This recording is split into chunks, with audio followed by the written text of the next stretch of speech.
Hello అండి, welcome to my world of books and blogs. వీడియోలోకి వెళ్ళే ముందు ఫస్ట్ టైం నా ఛానల్ చూసినట్టయితే ప్లీజ్ సబ్స్క్రైబ్ చేయండి. పక్కనే ఉన్న బెల్ ఐకాన్ని క్లిక్ చేయండి. దానివల్ల మీకు నోటిఫికేషన్ ఇమీడియట్గా వస్తుంది. ఎత్తెనపూడి సులోచన రాణి గారి సెక్రటరీ ఆడియో నవల 19వ భాగం. మర్నాడు సాయంత్రం జయంతి గదిలో అద్దం ముందు కూర్చొని తల దువ్వుకుంటుంది. శేఖరం ప్రయాణం 4 రోజులకి వాయిదా పడింది. 4 రోజుల్లోనూ ప్రయాణం కోసం కావాల్సిన ఏర్పాట్లలో వెంట జయంతిని కూడా తీసుకెళ్లేందుకు అనుగుణంగా మార్పులు చేయడంతో సరిపోయింది. తల దువ్వుకుంటున్న జయంతికి వాసు ఉత్తరం వచ్చింది అంటూ ఒక కవర్ తెచ్చి ఇచ్చాడు. ఎవరు? ప్రసాద్ కాదు కదా? క్షణంసేపు గుండెలు కొట్టుకున్నాయి. కవర్ తిప్పి చూసింది. అడ్రస్ తన పేరుతో కేర్ ఆఫ్ విజయలక్ష్మి అని ఉంది. మద్రాసు నుంచి తిరిగి వచ్చింది. కనుబొమ్మలు ముడిచి ఉత్తరం తీసి చూసింది. చాలా పెద్ద ఉత్తరం. ఉత్తరం చివర సంతకం కోసం ఆత్రంగా వెతికింది. శేఖరం అని ఉంది. శేఖరం నా ఉత్తరం అందలేదు అని 10 సార్లు అడిగిన శేఖరం, అది ఈ ఉత్తరమేనా? ఇందులో ఏముంది? మంచం మీద వెనక్కి వాలి దిండును ఆనుకొని పూర్తిగా ఏకాగ్రతతో చదవడం ప్రారంభించింది. జయంతి, నిన్ననే నీ పెళ్లి శుభలేఖ చేరింది. పెళ్లి నాటికి నేను రాలేకపోవచ్చు. 2-3 రోజుల్లో ఊరు వెళ్తున్నాను. ఎప్పుడు తిరిగి వస్తానో కూడా నమ్మకం లేదు. కారణం, నాకు తిరిగి రావాలని లేదు. వచ్చినా రాకపోయినా పట్టించుకునేవారు కానీ బాధపడేవారు కానీ ఇక్కడెవ్వరూ లేరు. జయంతి, నేను వెళ్ళిపోయే ముందు, శాశ్వతంగా నీ నుంచి దూరం అయిపోయే ముందు నీకు కొన్ని విషయాలు చెప్పాలి. అవి చెప్పేస్తే భవిష్యత్తులో ఏనాడైనా ఏ రూపంగానైనా నీకు నేను గుర్తుకు రావడం తటస్తే నీ మనసులో సానుభూతితో ఓ నిట్టూర్పు తప్ప అసహ్యంతో చీదరింపు కలగదని నమ్మకం. అందుకే ఈరోజు ఇంత ఓపికగా ఇవన్నీ చెప్పడానికి కూర్చున్నాను. జయంతి, చిన్నప్పటి నుంచి మానసికంగా చాలా ఒంటరిగా, ఓ విధంగా అందరికీ దూరంగా పెరిగాను నేను. మా అమ్మ నాకు 12 సంవత్సరాలప్పుడు పోయింది. కారణం తెలియదు. కానీ ఒక్క డాక్టర్ గారి కుటుంబం తప్ప మాకు ఆత్మీయులు కానీ బంధువులు కానీ లేరు. ఒక్క గీత తప్ప నాకు స్నేహితులు లేరు. స్కూల్లో ఎక్కువ మందితో నేను కలిసేవాడిని కాదు. మా అమ్మ కలవనిచ్చేది కాదు. అమ్మ పోయిన తర్వాత నా ప్రపంచం మరీ చిన్నబోయింది. దాదాపు శూన్యమైపోయిందని చెప్పచ్చు. ఆవిడ నలుగురితో నన్నెందుకు కలవనిచ్చేది కాదో నాకప్పుడు అర్థమైంది. ఇంకేమైనా స్నేహాలు దొరికితే ఆవిడకి దూరం అయిపోతానని ఆవిడ భయం. ఆవిడ ఊహల్లో ఆవిడ ప్రపంచమంతా నా చుట్టూ ఉండేదన్నమాట. మా అమ్మ పోయిన తర్వాత నాన్నగారు ఎలాగో అయిపోయారు. ప్రతిదాని మీద శ్రద్ధ తగ్గిపోయింది. వ్యాపారంలో క్రమేపీ నష్టం రావడం మొదలుపెట్టింది. చదువుకునే రోజులు రేఖారాణి పరిచయమైంది. చిన్నప్పటి నుంచి ఒక రకంగా పెరిగిన నేను తర్వాత అవకాశం వచ్చిన అందరితో కలగొల్పుగా ఉండలేకపోయేవాడిని. కాలేజీలో నా చదివేదో నేను చూసుకొని నా మార్గాన్ని నేను పోయేవాడిని. రేఖారాణి బలవంతంగా నా జీవితంలోకి ప్రవేశించింది. నా ఒంటరితనం నుండి పట్టుబట్టి యువతలికి లాగి కాలేజీ ఫంక్షన్లు వాటిలో పాల్గొనేలా చేసింది.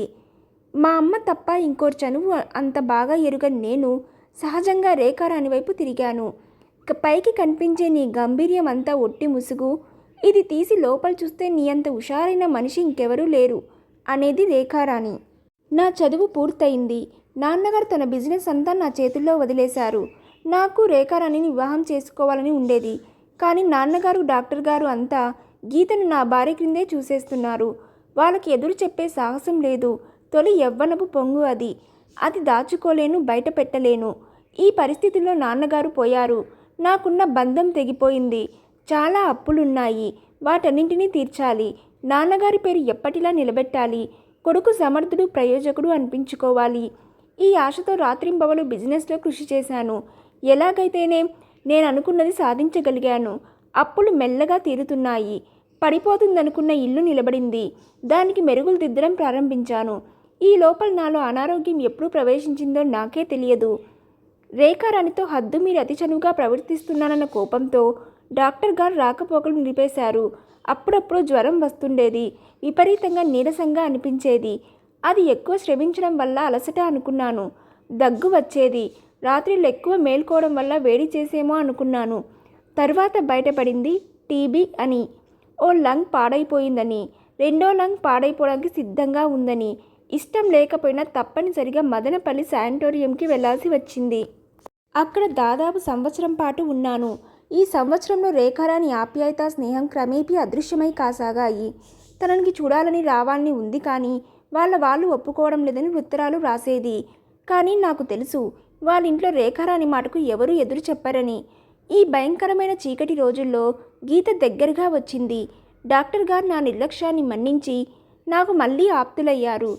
ఆ రోజులో గీత ఆత్మీయత, ధైర్యం చెప్పే ఆ మాటలు గుర్తొస్తే ఇప్పటికి కూడా కళ్ళల్లో నీళ్లు తిరుగుతాయి. అంతవరకు నా గీత అంటే నాకు విధమైన ఇష్టం తప్ప ఇంకేమీ ఉండేది కాదు. గీత ఇష్టాన్ని క్రమంగా మార్చుకునేలా చేసింది. జీవితం మీద ఆశ వదులుకొని వెళ్ళిన నేను సంపూర్ణమైన ఆరోగ్యంతో, రెట్టింపు హుషారుతో తిరిగి వచ్చాను. తిరిగి రాగానే నాకు మొట్టమొదట తెలిసిన విషయం రేఖారానికి మరొక డబ్బులాయనతో వివాహం అయిపోయిందని. కానీ నాకేం బాధ అనిపించలేదు. తొలి యవ్వనపు పొంగు చల్లారింది. మనిషిగా, సంపూర్ణమైన వ్యక్తిగా నేను రూపొందుతున్న రోజులవి.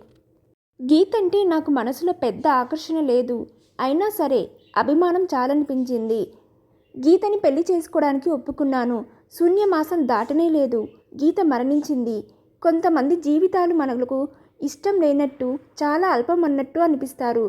కానీ వాళ్ళు నిష్క్రమించిన తర్వాత ఏర్పడిన ఖాళీ చేస్తే దిమ్మెరపోతాం. నా విషయంలో కూడా సరిగ్గా అలాగే జరిగింది.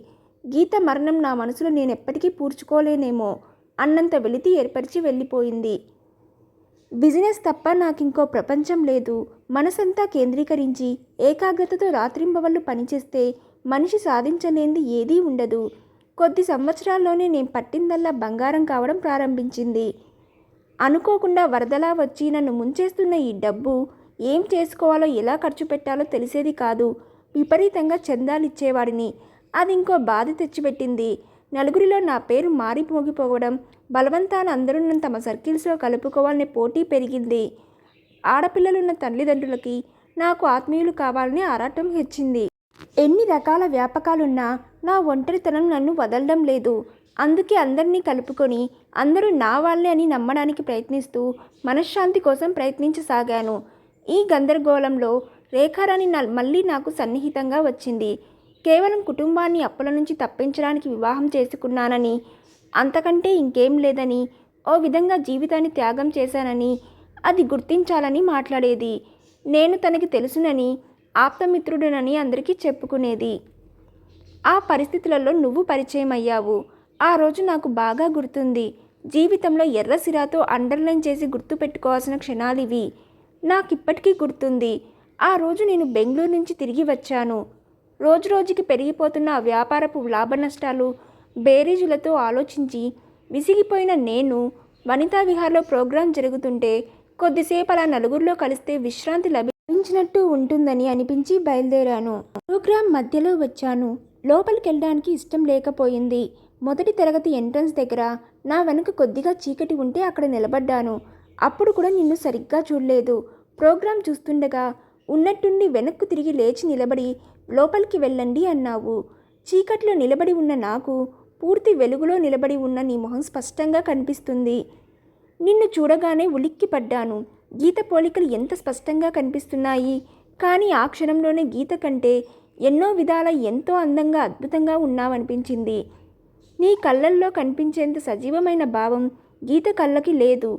నీ ముక్కు ఉన్నంత నాజూకుగా కొనతేలి గీత ముక్కు లేదు. గీత పెదవులు, నీ పెదవులు అచ్చు ఒకేలా ఉన్నా నీ పెదవుల మీద మనోహరమైన చిరునవ్వు ఇద్దరికీ వ్యత్యాసం ఉందని చెబుతుంది. గీత మెత్తగా మృదుభాషినిగా కనిపిస్తుంది. నువ్వు పొగరుని, ఏమాత్రం అయిష్టాన్ని సర్దుకోలేని విసురుకలదానివిగా కనిపిస్తావు.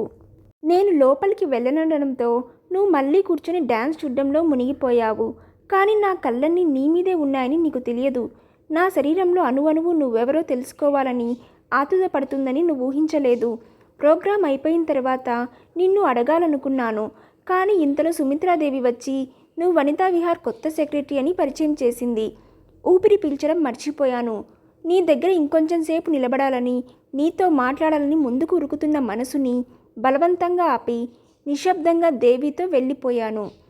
చివరికి అంతా వెళ్ళిపోయిన తర్వాత సుమిత్రాదేవి నిన్ను ఉంచి లైట్లు తీసేసి ఆ పనులన్నీ పూర్తి చేయించి వెళ్ళమంటుంటే నీ మొహంలో కనిపించిన విసుగుదల చూసి జాలేసింది. అప్పటికే నువ్వు చాలా అలసిపోయావని వాడిపోయిన నీ మొహం చెబుతుంది. అందుకే ఎవరేమనుకుంటారోననే భయం వదిలేసి ధైర్యంగా నేను కూడా ఉంటానన్నాను. నిన్ను కూర్చోపెట్టి నేను పనులన్నీ చేయించడానికి వెళ్ళిపోయాను. కానీ అక్కడ నిలబడినంతసేపు నిన్ను పరీక్షగా చూస్తూనే ఉన్నాను. గీత పోలికలు చాలా ఉండడం వల్ల నువ్వెందుకో నాకంత కొత్త వ్యక్తిలా అనిపించలేదు. పనంతా పూర్తయిపోయిన తర్వాత దగ్గరికి వస్తే కుర్చీలో పక్కకి తలవాల్చి నిద్రపోతున్నావు. తట్టి లేపుదామని చెయ్యి వేస్తే 2 చేతులతో గట్టిగా పట్టుకున్నావు. నీ స్పర్శ నాలో ఎలాంటి తియ్యటి భావాన్ని రేకెత్తించిందో నీకెలా తెలుస్తుంది? నిన్ను దించి వచ్చేసిన తర్వాత నా పేరు చెప్పగానే నీ కళ్ళల్లో కనిపించిన ఆశ్చర్యం, భయం గుర్తుకు రాగానే త్వరపడ్డానేమో, అతి చనువుగా ప్రవర్తించానేమో అనిపించసాగింది. సహజంగా నా గురించి ఎలాంటి కథలు ప్రచారం అవుతున్నాయో చూచాయిగా నేను ఊహించగలను. అప్పటికే నువ్వు అవన్నీ విని ఉంటే, దానికి తోడు ఇలా ఈ హద్దు మీద ప్రవర్తన చూస్తే నన్ను గురించి నువ్వు ఎలాంటి అభిప్రాయం ఏర్పరచుకుంటావోనని భయం వేసింది. ఆ భయంతోటే మర్నాడు వచ్చి నిన్ను వనితా విహారంలో చూడాలని ఎంతగా అనిపించినా నిగ్రహించుకున్నాను. నిన్ను చూస్తే మాట్లాడాలనిపిస్తుంది. మాట్లాడితే తప్పకుండా పరిచయం పెరుగుతుంది. నీ మీద ప్రత్యేకమైన ఆసక్తి చూపుతున్నానని రేఖారానికి వాళ్ళకు తెలిస్తే ఈర్ష్యతో నిన్ను ఉద్యోగం నుంచి తీసేయొచ్చు. ఈ ఉద్యోగం నుంచి వెళ్ళిపోతే నిన్ను చూడడం కూడా నాకు సంభవం కాదు. ఎప్పటికప్పుడు యథాఫలంగా అడిగినట్టు అడిగి రేఖారాణి ద్వారా, సుమిత్రాదేవి ద్వారా నీ విషయాలు తెలుసుకుంటూనే ఉన్నాను. దూరం నుంచి నువ్వు వనితా విహారికి వచ్చేటప్పుడు వెళ్ళేటప్పుడు 1-2 సార్లు చూశాను. రేఖారాణి ద్వారా మిసెస్ వర్మ ఇంట్లో నీకు జరిగిన అత్యాచారం తెలిసింది. ఆ జాబ్లో ఉంటే అలాంటివి అప్పుడప్పుడు తప్పవు. నీకు వెంటనే ఇంకేదైనా జాబ్ చూపించాలనిపించింది. ఆ రోజు నీతో మాట్లాడాలని, ఓసారి దగ్గరగా నిన్ను చూడాలని నీకోసమే వస్తున్నాను. కానీ నువ్వు గేటు బయటే కనిపించావు. దోబలో నీ ఉద్యోగం పోయిందని తెలిసి నా సెక్రటరీగా రమ్మన్నాను. నాకు తెలుసు, నేను నిన్ను సెక్రటరీగా తీసుకుంటే వనితా విహార్ వాళ్ళంతా ఎంత విరుచుకుపడతారు, ముఖ్యంగా రేఖారాణి. కానీ నాలో అహంకారం ఆ అనుమానాన్ని తీసేసింది. నా ఇష్టమైన అమ్మాయికి ఉద్యోగం ఇస్తున్నాను. రేఖారాణి ఎవరు, వనితా విహార్ వాళ్ళెవరు కాదనడానికి? నాకప్పటికే లభించిన పుష్కలమైన పేరు ప్రతిష్టలు నన్ను మరింత రెచ్చగొట్టాయి. నా భయమల్లా నీవు ఒప్పుకుంటావా లేదా అనే. కానీ మర్నాడు కారు పంపగానే వచ్చావు. దాన్ని బట్టి ఆ క్షణంలో నీకు జాబు చాలా అవసరమని గ్రహించాను. ఆ అవకాశాన్ని నేను విడుచుకోదలుచుకోలేదు. ఈ రూపంగా దోవ కల్పించుకొని నీ మనసులో స్థానం కల్పించుకోవాలని ఆశ. నువ్వు నా సెక్రటరీగా చేరిన తర్వాత నా ఇంటికే కాదు, నా జీవితానికి కూడా కొత్త కాంతి వచ్చింది. నీ రూపం, అమాయకమైన నీ మాటలు చాలా హాయిగా ఉండేవి. ఒంటరితనం మెల్లమెల్లగా నాకు తెలియకుండానే మాయమవసాగింది. ఎప్పటికైనా నిన్ను నా వైపు తిప్పుకోగలను అనే ఆశ మనసులో ఉదయించడం ప్రారంభించింది. ఆ రోజు నీ పుట్టినరోజు. హఠాత్తుగా సినిమాలో నేను పంపిన చీర కట్టుకొని కోటి కాంతులతో వెలిగిపోతున్న నిన్ను చూసేసరికే నిజంగా నాకు మతిపోయింది. నిన్నలా ఎన్ని గంటలైనా నిశ్శబ్దంగా గడపవచ్చు అనుకున్నాను. అంతకుముందు నేను ఎంతమందికో ఎన్నో రకాల బహుమతులిచ్చాను. కానీ నువ్వు ఈ చీర కట్టుకున్నప్పుడు చూడగానే కలిగిన తృప్తి నాకెప్పుడూ కలగలేదు. ఆ రాత్రి గోకుల్ విహార్లో పైన రూప్ గార్డెన్ మీద ఒంటరిగా ఉన్నప్పుడు నువ్వు పిట్టగోడ దగ్గర అంచున అనుకొని కిందకి చూస్తూ బొమ్మలాగుంటే వెనకగా వచ్చి నిన్ను 2 చేతులతో ఎత్తుకొని ఎక్కడికైనా పారిపోవాలనిపించింది. మరి కొంచెం సేపు అలా ఒంటరిగా ఉంటే నా మనసు నన్నే పిచ్చి పనుల వైపు రెచ్చగొడుతుందోనని భయంతో గబగబా నిన్ను కిందకు లాక్కొచ్చేశాను. నిన్నిక ఎక్కువ కాలం దాచి ఉంచలేనని అనుకున్నాను. అందుకే సోవియట్ బృందానికి పార్టీ ఇచ్చినప్పుడు నిన్నందరికీ పరిచయం చేసేసి పెళ్లి చేసుకోవాలని కోరిక కూడా బయట పెట్టడానికి నిశ్చయించుకున్నాను. అంత క్రితం చీర గొడవతో నువ్వు మొహం ముడుచుకున్నావని తెలుసు. కానీ ఆ విసుగు నువ్వు అలా హఠాత్తుగా చెప్పకుండా వెళ్ళిపోయేంత ఉందని తెలియదు. నిజంగా నీ మీద మొట్టమొదటిసారిగా కోపం వచ్చిన క్షణాలవి. రేఖారాణి వాళ్ళంతా జయంతిని సెక్రటరీగా ఎలా తీసుకున్నావని నిలదీశారు. నాకు తెలిసిన ఒక ఆయన రికమెండ్ చేస్తూ ఉత్తరం పంపాడని, కాదనలేకపోయానని అబద్ధం చెప్పాను. మర్నాడు రేఖారాణి వచ్చింది. జయంతి మీద నీకున్న నిజమైన అభిప్రాయం చెప్పమని పట్టుబట్టింది. జాలి తప్ప ఇంకేం లేదన్నాను. నీ పట్ల నాకు అనురాగం ఉన్న మాట నిజమే. నా మనసంతా నువ్వే నిండి ఉన్నావని నాకు తెలుసు. కానీ ఏం చేయాలి? నీ మనసులో ఉద్దేశం తెలుసుకోకుండా ఇలాంటి అభిప్రాయాలు బయటపెట్టడం ఎంత ప్రమాదం. అప్పటికే నీ హృదయం ఇంకొకరికి అంకితం కాలేదని నాకేం నమ్మకం. రేఖారాణి తను మానసికంగా నరకం అనుభవిస్తున్నానని, ఆ భర్తతో అసలు సుఖం లేదని, జీవితం వ్యర్థం అనిపిస్తుందని, నువ్వు ఇష్టపడితే ఆయనకి డైవర్స్ ఇస్తాను, మన ఇద్దరం పెళ్లి చేసుకుందామని ఏవేవో మాట్లాడడం మొదలుపెట్టింది. రేఖారాణిని మందలించడమే కాకుండా ఇలాంటి చనువు ఇక తగ్గిస్తే బాగుంటుందని కూడా అన్నాను. ఉన్నట్టుండి రేఖారాణి నా మీదికి ఒరిగి నా గుండెల్లో మొహం దాచుకొని హిస్టీరియా వచ్చిన దానిలో ఏడవసాగింది. నాకేం చేయాలో తోచలేదు. ప్రతి మగవాడిలాగానే ఆడవాళ్ళ కన్నీళ్లు చూసి భరించే శక్తి నాలో లేదు. పరిస్థితులు అర్థం చేసుకొని జీవితాన్ని సరిదిద్దుకునేందుకు ప్రయత్నించమని, ఎప్పటికీ స్నేహితుడిగా ఉంటానని సముదాయించసాగాను. కొద్దిసేపు అయిన తర్వాత రేఖారాణి ఏడుపు తగ్గింది. నిన్ను పోగొట్టుకుంటానేమోనన్న భయం నన్ను వెరిదాని చేస్తుంది. అంతకంటే ఇంకేం లేదు అంది కళ్ళు మూసుకుంటూ. నేనేం మాట్లాడలేదు. ఇదంతా ఇంకా ఇంతటితో స్వస్తి చెప్పాలని మృదువుగా రేఖారానికి ఎలా నచ్చ చెప్పాలా అని ఆలోచిస్తుండగా ఇంతలో నువ్వొచ్చావు. క్షణంసేపు నిరుత్తుడైన నేను ఏం చెప్పడానికి తోచలేదు. నువ్వు చూసిన ఆ దృశ్యం నీ మనసులో ఎలాంటి ముద్ర వేస్తుందో ఊహించలేని మూర్ఖుణ్ణి కాను.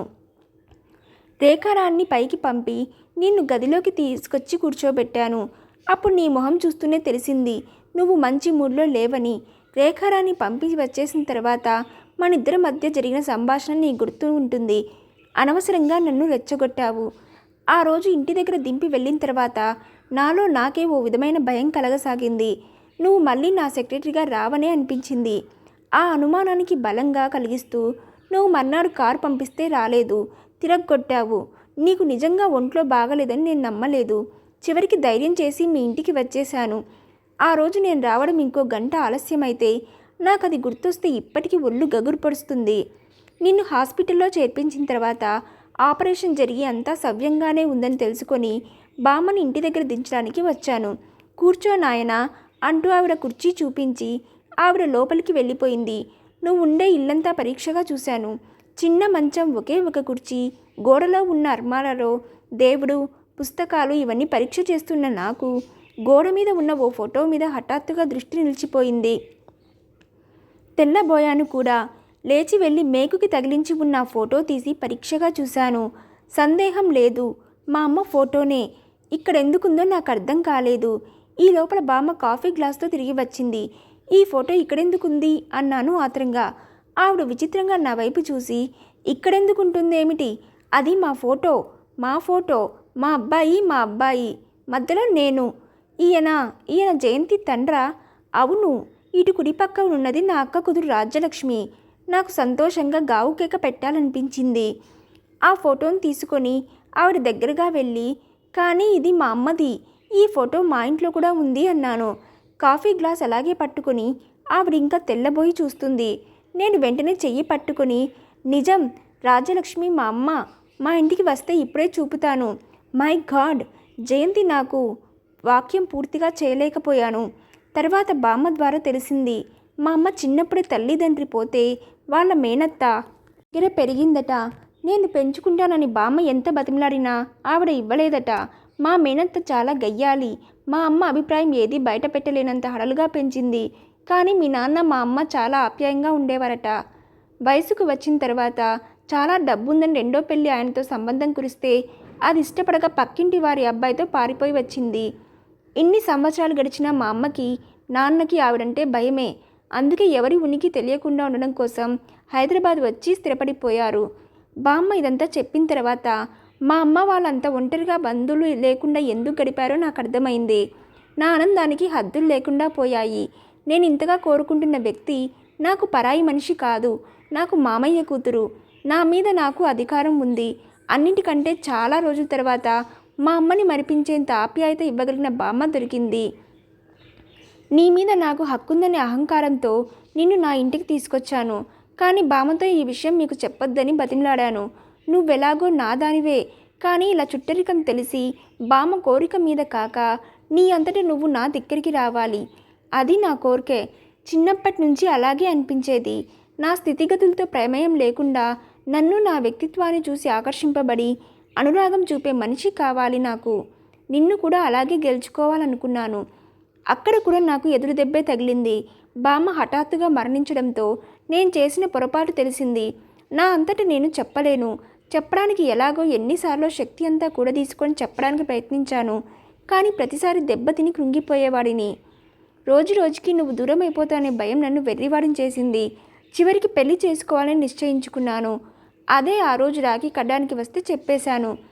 మర్నాడు నాకు అర్జెంటుగా బెజవాడ వెళ్లాల్సిన పని తగిలింది. వెళ్ళటం ఏమాత్రం ఇష్టం లేదు. కానీ నేను వెళ్ళకపోతే ఆ పని జరగదు. పని పూర్తయ్యేసరికి రాత్రి పొద్దుపోయింది. కొద్దిగా వాన పడుతుంది. పోనీ ఆ పూట ఆగిపోదామనుకున్నాను. కానీ మనసు ఒప్పుకోలేదు. పోనీ నిన్ను ఎప్పుడెప్పుడు చూస్తానా అని ఆత్రం అణుచుకోలేకపోయాను. అదురార్తతోనే బయలుదేరాను. పెళ్ళికి ముందే నీకు చెప్పేయడం మంచిదని కూడా మళ్ళీ అనుకున్నాను. ఇప్పుడు రాత్రిపూట అవడం వల్ల రద్దీగా లేదు, అందుకే నేను స్పీడ్గా పోనీయమన్నాను. నా డ్రైవర్ క్యాష్ని ఇచ్చి సైడ్ చూపించాడు. వాడు చెయ్యి చూపించాడు. చూపించినట్టు చూపించి పక్కకు తిరిగాడు. అంతే. ఏమైందో నాకు తెలీదు. నాకు మళ్ళీ మెలకువ వచ్చేసరికి హాస్పిటల్లో ఉన్నాను. నాకంటే తక్కువగా దెబ్బలు తగిన డ్రైవర్ నన్ను ఎలాగో తీసుకొచ్చి డాక్టర్ గారికి అప్పచెప్పాడట. అప్పటికప్పుడు హాస్పిటల్లో చేర్పించారు. మోచేతికి మోకాలికి బలమైన దెబ్బలు తగిలాయి. చెయ్యో కాలో ఏదో ఒకటి పూర్తిగా దెబ్బతిని ఉంటుందని, అంగవైకల్యం తప్పదని భయపడ్డాను. కానీ అదృష్టమో దురదృష్టమో సవ్యంగానే బయటపడ్డాను. దాదాపు 4 రోజులు హాస్పిటల్లో ఉన్నాను. ఈ లోపల నువ్వు లేవు, కనిపించడం లేదన్న వార్త శరాఘాతంగా తగిలింది. నిన్ను ఆఖరున చూసింది నాయర్. వాడు కారు వద్దు, బస్సు మీద పెడతాను అని బయలుదేరావని చెప్పాడు. ఇంట్లోంచి బయలుదేరిన నువ్వు వెళ్ళవలసిన చోటు చేరుకోలేదు. మధ్యలో ఏమైపోయావో, ఎలా మాయమయ్యావో ఎవరికీ తెలియదు. ఆ రోజు నువ్వు తను పెళ్లి చేసుకోమని అడిగావని, మందలించి వెళ్ళిపోయావని శివరాం చెప్పలేక చెప్పాడు. నాకప్పుడు చూర్చాయిగా అర్థమైంది నేను చాలా పొరపాటు చేశానని. నువ్వు పెళ్ళికి ఇష్టపడడం లేదన్న అనుమానం అప్పుడొచ్చింది. కానీ ఏం చేయాలి? చేతులు కాలిన తర్వాత ఆకుల కోసం వెతికిన మూర్ఖుణ్ణి. నీ కోసం అందరూ ఎన్ని విధాల వెతకాలో అన్ని విధాలా వెతికారు. నువ్వు చచ్చిపోయావని నా గాఢ నమ్మకం. గాయాల నుంచి కోలుకొని ఇంటికి వచ్చిన నన్ను నీ గురించి ఆలోచనలు భయంకరంగా పీక్కు తినసాగాయి. నేను పైకి ఏమీ అనలేదు, కానీ అందరికీ తెలుసు. నవ్వితే అందరితో కలిసి నవ్వు, ఏడదలుచుకుంటే ఎక్కడన్నా మారుమూలకి పోయి ఒంటరిగా ఏడు అన్న సూత్రాన్ని నేను నమ్ముతాను. అందుకే నా దుఃఖం ఎవ్వరికీ పంచదలుచుకోలేదు. హాస్పిటల్ నుంచి ఇంటికి వచ్చిన 4-5 రోజులకి, అంటే అప్పటికి నువ్వు వెళ్ళిపోయి దాదాపు నెల మీద వారం కావస్తుంది, కాగితాల కోసం డ్రాయర్ తెచ్చిన నాకు వాటి అట్టడుగున నీ ఉత్తరం కనిపించింది. ఆత్రంగా ఉత్తరం చూసి నీళ్లు కారిపోయాను. కోపం అసహనంతో ఒంట్లో రక్తం మరిగిపోయింది. నాయర్ని పిలిచి ఇదెప్పుడు వచ్చిందని గర్జించాను. వాడు నాకు తెలియదన్నాడు. వాసుని పిలిచి అడిగితే నిజమేనని, నాకు దెబ్బలు తగిలి హాస్పిటల్కి పరుగు పెట్టే ఆ కంగారులో ఆ ఉత్తరం డ్రాయర్లో పడేశానని, మర్చిపోయానని ఒప్పుకున్నాడు. నాకింతవరకు ఎప్పుడూ ఎవ్వరినీ కొట్టాలనిపించలేదు. ఆ క్షణంలో వాడిని నిలువుగా చీరేయాలని అనిపించింది. ఆ రాత్రికి రాత్రి బెంగుళూరు బయలుదేరాను. మనసులో ఎగిరెగిరి పడుతున్న ఆశా నిరాశాల మధ్య హోటల్కి వచ్చేసరికి నిరాశే కలిగింది. నిన్ను గురించి వివరాలేం నాకు చెప్పలేకపోయారు. అక్కడే 10 రోజులుండి బెంగుళూరు అంతా వెతికాను. చిత్రం ఏమిటంటే అప్పుడు ప్రసాద్ దగ్గర కూడా 2 రోజులున్నాను. కానీ ప్రసాద్ విషయం చెప్పలేదు. అయినా అతని తప్పేముంది? అతనికేం తెలుసు? బరువైన హృదయంతో హైదరాబాద్ తిరిగి వచ్చేశాను. ఒంట్లో బాగుండక నీ పిలుపు అందుకోలేకపోయాని నీకెలా తెలుస్తుంది? ఎప్పటికీ తెలియదు. అదే నన్ను వేధించింది. ఈ మధ్యలో ప్రమీల గొడవ ఒకటి. రేఖరాని వాళ్ళందరికీ నేనే నిన్ను మీ చుట్టాలింటికి పంపించేశానని చెప్పాను. డాక్టర్ గారికి, సునంద వాళ్ళకి, శివరాం, ప్రమీలకి తప్ప ఇంకెవరికీ ఈ సంగతి లేదు. నువ్వు లేవని అదను చూసుకొని రేఖారాన్ని నన్ను మరింత విసిగించడం ప్రారంభించింది. చివరికి నిష్కర్షణంగా ప్రమీలను చేసుకోనని, నాకెప్పటికీ అసలు పెళ్లి చేసుకునే ఉద్దేశమే లేదని ఖచ్చితంగా బయటపెట్టేశాను. ప్రమీల కూడా ఎదురు తిరిగింది. శివరాంని తప్ప ఎవరిని చేసుకోనని, అంత ఇష్టం లేకపోతే వాళ్ళ దగ్గరికి పోతానని బెదిరించింది. శివరాం కూడా ఇప్పుడు పర్వాలేదు, మంచి ఉద్యోగంలో ఉన్నాడు. నేనెలాగో ప్రమీలను చేసుకోనని బయట పెట్టేశాను. కరుణాకరం వాళ్ళు విధి లేక వాళ్ళ పెళ్లికి ఒప్పుకోక తప్పలేదు. ఈ బిజినెస్ విషయంలో మార్పుల కోసం కొద్దిగా పనుండి మెడ్రాస్ వచ్చిన నేను చాలా రోజుల తర్వాత లక్ష్మిని చూడాలనిపించింది. అక్కడికి వచ్చాను. కానీ లక్ష్మి అంత గొప్పగా సగర్వంగా నా సెక్రటరీ అని చెప్తుంది. నీ గురించని నాకేం తెలుసు? నన్ను చూసి నువ్వు మాట్లాడే ప్రయత్నం చేయలేదు. ఆ రాత్రి నా పక్క గదిలో పిల్లలతో పాటు సుస్థిగా పడుకున్న ఈ అమ్మాయి నువ్వని నేను కలలో ఊహించలేదు. మళ్ళీ వచ్చినప్పుడు లక్ష్మి ఊరికే ఫోన్ చేస్తే ప్రసాద్ వచ్చాడని, ఇక్కడే ఉన్నాడని చెప్పింది. చూడ్డానికి వచ్చాను. లేరు, వాళ్ళంతా కలిసి బీచ్కి వెళ్ళారు, వస్తారు, కూర్చో అంది లక్ష్మి. లక్ష్మి పరిచయం చేస్తున్నప్పుడు తీరా వెనక్కి తిరిగి చూస్తే నువ్వు. నా కళ్ళని నేను నమ్మలేకపోయాను. నాకప్పుడు ఏమనిపించిందో తెలుసా? వాళ్ళందరూ ఉన్న సిగ్గు కూడా వదిలేసి ఒక్కసారి చేతులు చాచి నిన్ను దగ్గరికి లాక్కొని గుండెలకి హత్తుకోవాలనుకున్నాను. అప్పటికే నువ్వెలాగో అయిపోయావు. నేను ముందుకు అడుగు వేసే లోపల ప్రసాద్ వచ్చి నిన్ను పట్టుకోవడం, చకచక ఏదో సంభాషణ జరిగిపోవడం, వెంటనే అతను స్వయంగా చూస్తుండగానే నిన్ను 2 చేతులతో ఎత్తి లోపలికి తీసుకెళ్లడం అంతా క్షణంలో జరిగిపోయింది. ఆ క్షణంలో నేను అనుభవించిన రంపపు కోత ఇంత క్రితం అనుభవించలేదు, ఇక అనుభవించను కూడా. నిన్ను పడుకోబెట్టిన తర్వాత విజయలక్ష్మి తిరిగి వచ్చి ప్రసాద్ నువ్వు పరస్పరం ప్రేమించుకున్నారని, పెళ్లి చేసుకోబోతున్నారని చెప్పింది. నేను వెంటనే మరో మాట చెప్పకుండా, చెప్పేందుకు లక్ష్మికి అవకాశం ఇవ్వకుండా వచ్చేశాను. ఇప్పుడు మన ఇద్దరి మధ్య కొన్ని వందల మైళ్ళ దూరం ఉంది. నన్నెలాంటి బలహీనతలు పిచ్చివాణ్ణి చేసి నీ దగ్గరికి వెళ్ళమని పురికొల్పినా నేను వెళ్ళలేను. నిన్ను చేరుకోలేను. నేను కోరుకున్నది కూడా అదే. క్రమేపీ చల్లబడ్డాను. నా భావాలు నేను గ్రహించుకోవడానికి చేసిన ప్రయత్నంలో విజయం పొందాను. నిన్ను జీవితానికి వదిలేయడానికి నిశ్చయించుకున్నాను. నువ్వెలా పరిచయమో తెలపమని ప్రసాద్కి ఉత్తరం రాశాను. అతను వివరంగా ప్రకాశం సంగతి అంతా తెలియజేస్తూ నాకు ఉత్తరం రాశాడు. ఆ క్షణం వరకు భగవంతుడి సాక్షిగా నువ్వు ప్రకాశంతో వెళ్ళిపోయాడని మాకెవ్వరికీ తెలియదు. అప్పుడెప్పుడో శివరాం డాక్టర్ గారు వాళ్ళందరూ ప్రకాశం బెంగళూరులో కలరాతో మరణించాడని చెప్పుకుంటుంటే విన్నట్టు గుర్తు. అంతవరకే నాకు తెలుసు. అది జరిగిన సంగతి. మనిద్దరిలో నీ పొరపాటో నా పొరపాటో ఒక అగాధం సృష్టించుకోవడం జరిగింది. అది ఏర్పడిందన్న బాధ నాకు లేదు. నేను ఈ చివరి నుంచి చేయిజాచి అందుకోగలను. కానీ నువ్వు వాటిని అందుకోవడానికి ఇష్టపడవు. ఆ సంగతి నాకు తెలుసు. ఓ విధంగా నువ్వు చాలా అదృష్టవంతురాలివి. ప్రసాద్ లాంటి వాళ్ళతో నీకు ఆ పరిస్థితిలో పరిచయం కలగడం కేవలం అదృష్టం తప్ప ఇంకేం కాదు.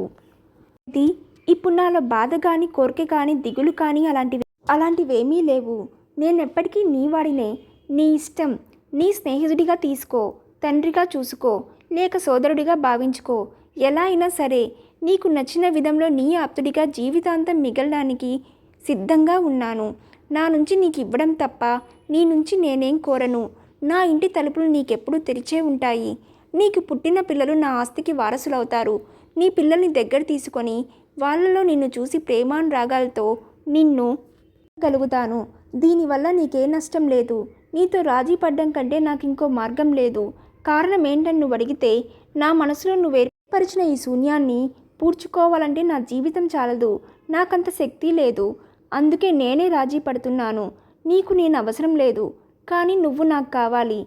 దానివల్ల నీకే నష్టం కలగకుండా నా జీవితాన్ని సర్దుకుంటాను. జయంతి, యుగ యుగాలు కవులు వర్ణించి మనుషులు అపురూపంగా భావించే ఈ ప్రేమ చాలా విచిత్రమైంది. ఇది మనుషులకి ఆకాశమంత విశాలమైన హృదయం ఇవ్వగలదు. సూది బెజ్జమంత స్వార్థంగా మారిపోగలదు. కావాలనుకుంటే స్వర్గం చూపిస్తుంది. వద్దంటే భయంకరమైన నరకంలో చిత్రహింస చేస్తుంది. గులాబీ రేకు కంటే మృదువుగా మారి హృదయాన్ని సేద తీర్చి ఈ ప్రేమే వాడి ముళ్ళులా దాన్ని గుచ్చి చిల్లులు పడకపోగలదు. ఎంతగా ఎవరు చెప్పినా ఇది ఏ మనిషికైనా స్వభావంలోకి వస్తే కానీ ఈ అనుభూతులు తెలియవు.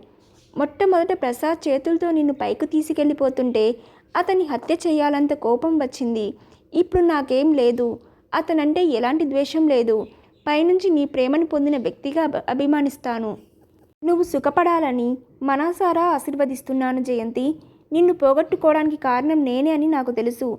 ఈ బాధ మటుకు నన్ను జీవితాంతం వదలదు. ఇప్పుడు కానీ నన్ను చూసి భయపడాల్సిన అవసరం లేదు. మీ పెళ్ళికి రావాలని ఉంది, వద్దని ఉంది. ఇంకా మనసులో ఏ మూలో చల్లారని వేడి కొద్దిగా ఉంది. అది పూర్తిగా తగ్గిపోతే వస్తాను, లేకపోతే రాను.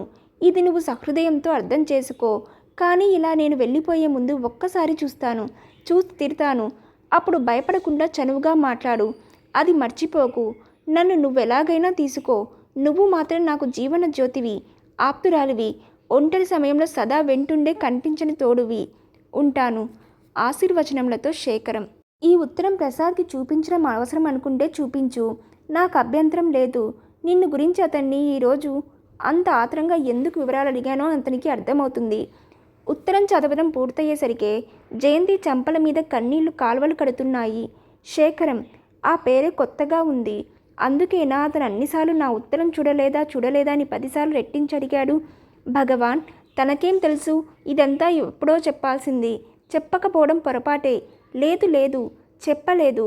కేవలం నా స్థితిగతులు చూసి, నన్ను, నా వ్యక్తిత్వాన్ని చూసి ఆకర్షింపబడిన మనిషి నాకు కావాలి అని అతని ఉద్దేశమైతే అతనే గెలిచాడు. ఈ ఉత్తరం చూడకముందేగా తను వచ్చేసింది.